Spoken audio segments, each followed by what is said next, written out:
So what should you do with your investment property? Should you make it a long-term rental or a short-term vacation rental? Hello, property management brainstormers. It's Bob Preston here, your host, and welcome to 5 Minute Friday. FMF is a mini podcast series where I offer my best tips and advice regarding questions I frequently get from property managers, real estate investors, and landlords. I do this every Friday in 5 minutes or less. So if you're new here, consider subscribing to get all my quick advice and updates, and let's get started with today's FMF.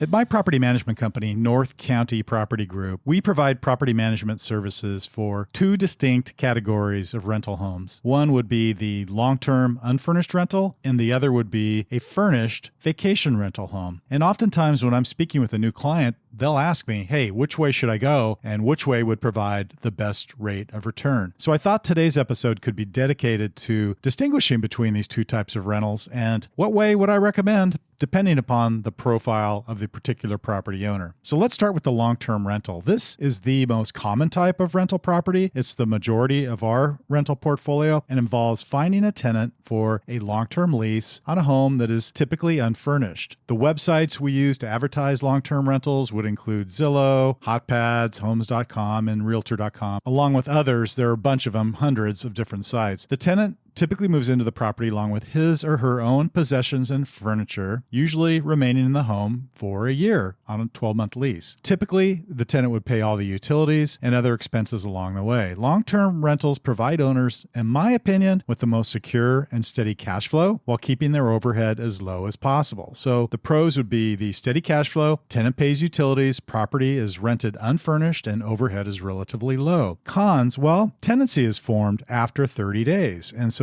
therefore, if you have a bad renter or you want to get the renter out of the property, an eviction process will typically be required if the tenant stops paying rent. Okay, so let's talk about the other category, short-term rentals, sometimes referred to as vacation rentals. In this scenario, the home is furnished with all utilities and amenities provided by the owner. Marketing websites for short-term rentals or vacation rentals, as you've probably heard, would include Airbnb, VRBO, HomeAway, Flipkey, and more recently, Booking.com. Renters book reservations in the property while on vacation for a short-term duration, possibly nightly or for a week at a time, sometimes 2 weeks. Cash flow can be good on a short-term rental, especially during vacation periods like summer months or Christmas vacation or spring break, but there also may be vacancy gaps between seasonal highs and lows. The wear and tear can also be quite high on a vacation rental and greater potential for damages due to multiple rental turns and, people having a good time while they're on vacation. So the pros are higher income during peak seasons. The home can be used by you when you're on vacation and for personal stays for your own enjoyment. Cons, well, the property is likely more susceptible to damage. There could be gaps in income during off-season dates. The home has to be furnished. All amenities are paid by you. And there's also relatively high overhead because you're also paying for the Wi-Fi, the cable,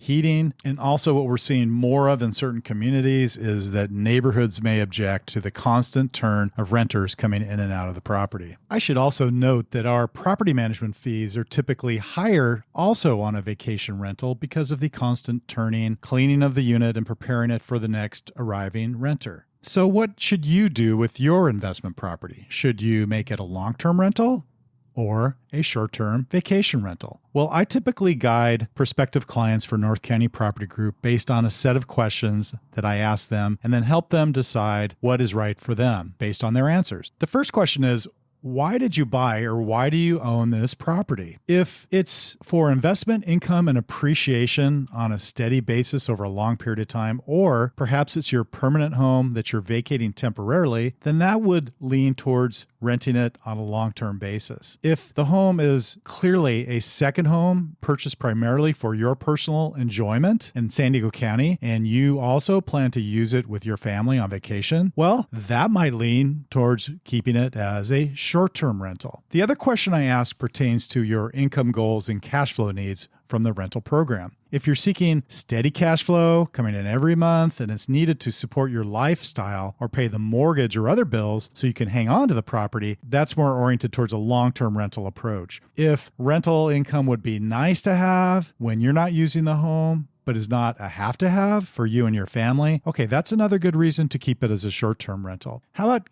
cash resources available to you for ongoing property maintenance and upgrades. If that's low to moderate, well, you need that regular income from your long-term rental to keep the property maintained. Rent it long-term. If you've got great cash resources and you've got the second home, again, for your personal enjoyment, and you can keep it maintained without steady cash flow, okay, that's another good reason to rent it short-term. I actually have these questions and answers outlined in a table in a blog post on the North County Property Group website. I'm going to put the link to that post in the episode notes, and I would suggest that you refer to it. And if you see yourself fitting in either one of these profiles, it's our recommendation that you follow that rental strategy. Here's one final insight before we wrap up today, and this is from years of experience, in my opinion, from being in this business and helping property owners take a pencil to the math on these two potential propositions. If you take time to calculate the overall finances, factoring in rent rates, gaps in the rental stays, vacancies, the overhead and expenses on both approaches, you'll likely determine that it kind of comes out like a 50-50 proposition. In other words, turns out as kind of a wash on the return on investment for your investment property. So all things being equal, go long-term unless you fit well into the short-term rental profile. Take it easy on yourself. It's far less stress. And that's my recommendation and my tip for the day. So thank you for joining 5 Minute Friday. Have a great weekend. Keep the faith, and we'll catch you next week.